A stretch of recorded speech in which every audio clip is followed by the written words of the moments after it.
Hey, it's Mike over at Cross Country Mortgage, and it's Monday morning, time for your Monday morning mortgage update for the week of April the 1st. I don't have any April Fools for you, except the market's open. It's the first full week of trading since the last Fed meeting, because last week we really only had 3 days of full trading because of Easter, and I hope you all had a wonderful Easter. I had a great weekend, just spent time with family. So let's talk about what happened last week. What's going to happen this week? I always try to give you information, tools, tips, things that you can use to go out and talk to your buyers and sellers and have those more intelligent conversations. So what happened last week? Well, I want to show you the charts really quick. A little bit of volatility. So this is the trading of mortgage-backed securities. I show you this every week. It's a live feed.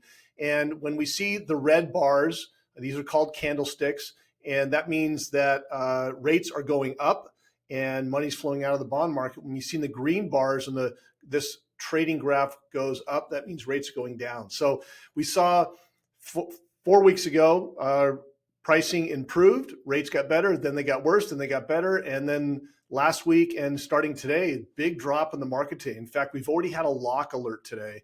And that's how we're starting the week. And why is that? It's because manufacturing numbers came out that shows really what businesses are making. And those numbers have been really bad for months. We've been in a manufacturing recession. Companies aren't making stuff to the volume that shows a growing economy. However, this morning, those numbers changed a little bit. We saw some positive numbers and everybody just latched onto that.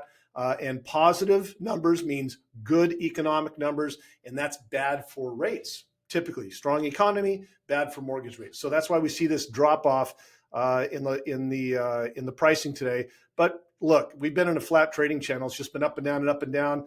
So what do I always tell my buyers?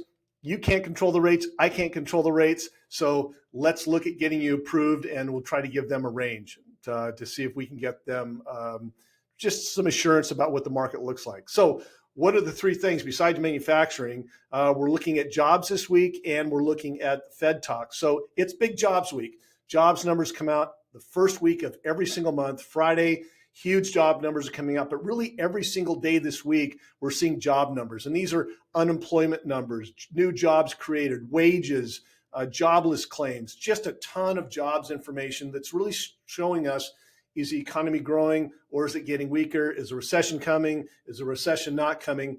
Last week, the Philly Fed came out with the jobs, and it showed, compared to the BLS, which is a big report that comes out Friday, and the report that most people hang their hat on, the Philly Fed district showed that 800,000 less jobs than the government's reporting. So in general, what's happening and what's been happening over the last year is the jobs numbers just aren't jiving with what everybody's seeing and feeling in our economy. And so the bond traders are really wanting to see some confidence, some assurance. What do they believe? Do they believe what the government's coming out with, or do they believe the real numbers, or what you could call are the real numbers? And so we'll be paying a lot of attention to those jobs numbers.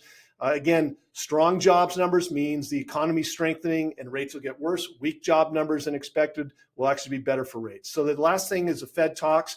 A lot of the Fed members are talking this week, and they talk, anytime they say something, Jerome Powell, all those, we pay attention to it. But really, it's important to pay attention this week because at the beginning of this year, in December of 2023, everybody thought we'd see 6 rate cuts. And then the Fed really tampered that down and said maybe 5 to 3 rate cuts. And now they're like maybe 3, maybe even fewer. And maybe we won't see rate cuts to 2025. And if we do see rate cuts, they're going to be at the end of the year. So all these Fed members, are they going to be in line with that? Are they going to go on their own message? We'll be paying a lot of attention. The bond traders will pay a lot of attention to what these Fed members are saying this week, because everybody's talking this week. Are we going to see 3 rate cuts? Are we going to see fewer? Is it going to be the end of the year before we see these rate cuts? Or is it going to be 2025? So a lot of stuff that they'll pay attention to. So we're starting the day, obviously, locking and moving into a carefully floating position, really depending on what these job numbers come out with and what the Fed members speak. Have a great, great productive week. Enjoy the first week of April, and we'll talk to you next week. Bye-bye.